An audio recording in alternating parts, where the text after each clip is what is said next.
Avoir le dessus, 3 techniques pour ne plus se faire dominer. Avoir le dessus signifie prendre le contrôle ou la supériorité dans une situation. Si vous souhaitez ne plus vous faire dominer dans diverses situations, voici 3 techniques à considérer. 1. Confiance en soi et affirmation de soi. Cultivez une confiance en vous-même et apprenez à vous affirmer de manière respectueuse mais ferme. Exprimez vos opinions, vos besoins et vos limites de manière claire et assertive. Cela contribuera à établir des limites saines avec les autres et à éviter d'être dominé. 2. Communication efficace. Apprenez à communiquer de manière efficace en écoutant activement les autres, en posant des questions ouvertes et en évitant les jugements hâtifs. La communication ouverte et honnête permet de résoudre les malentendus et les conflits, et peut vous aider à établir une présence positive dans les interactions. 3. Développement des compétences de résolution de conflits. Travailler sur vos compétences en résolution de conflits peut vous aider à gérer les situations où vous pourriez vous sentir dominé. Apprenez à identifier les problèmes sous-jacents, à chercher des solutions mutuellement bénéfiques et à négocier de manière équilibrée. Il est important de noter que ces techniques nécessitent de la pratique et du temps pour être maîtrisées.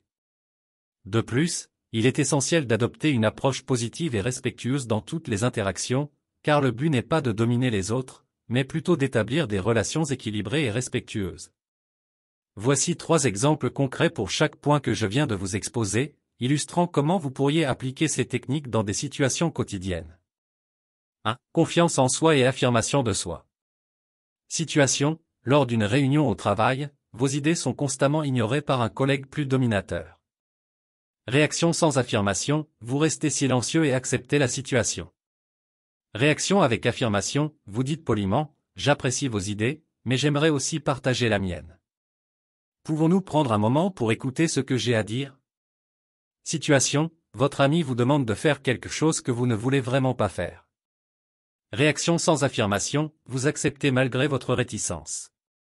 Réaction avec affirmation: vous dites gentiment, je comprends que cela soit important pour toi, mais je ne me sens pas à l'aise de le faire. J'espère que tu comprends ma position. Situation: lors d'une discussion en groupe, quelqu'un vous interrompt constamment. Réaction sans affirmation: vous vous taisez et laissez la personne parler. Réaction avec affirmation: vous dites, j'aimerais finir mon point avant que nous passions à une autre idée. Merci de me laisser terminer. 2. Communication efficace. Situation: votre partenaire vous a oublié lors d'un événement important. Communication inefficace: tu es toujours distrait et égoïste. Communication efficace: j'ai remarqué que tu ne semblais pas te souvenir de l'événement.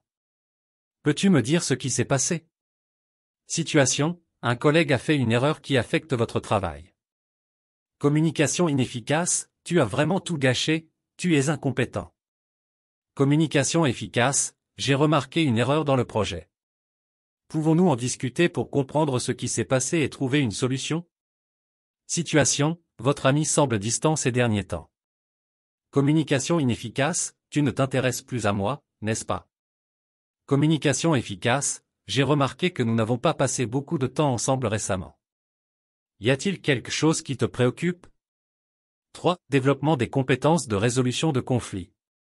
Situation: vous et votre colocataire ne parvenez pas à décider qui fera le ménage.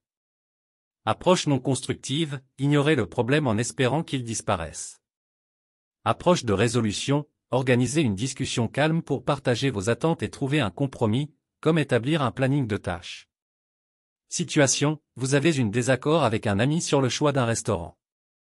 Approche non constructive: insistez sur votre choix sans écouter l'opinion de votre ami. Approche de résolution: écoutez les préférences de votre ami, puis proposez de rechercher des options qui conviennent aux deux. Situation: vous et votre collègue avez des idées différentes sur la manière d'aborder un projet. Approche non constructive: ignorez les idées de votre collègue et imposez votre propre vision. Approche de résolution: avoir une discussion ouverte où vous exposez vos idées respectives, puis chercher un terrain d'entente qui combine les meilleurs éléments des deux propositions. En conclusion, j'espère que ces techniques pour prendre le contrôle des situations et ne plus se faire dominer vous seront utiles dans votre vie quotidienne.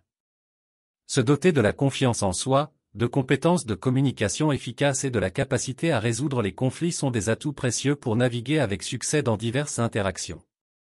Si vous avez apprécié cette vidéo et trouvé ces conseils pertinents, Je vous encourage vivement à vous abonner à notre chaîne pour ne pas manquer nos prochaines publications.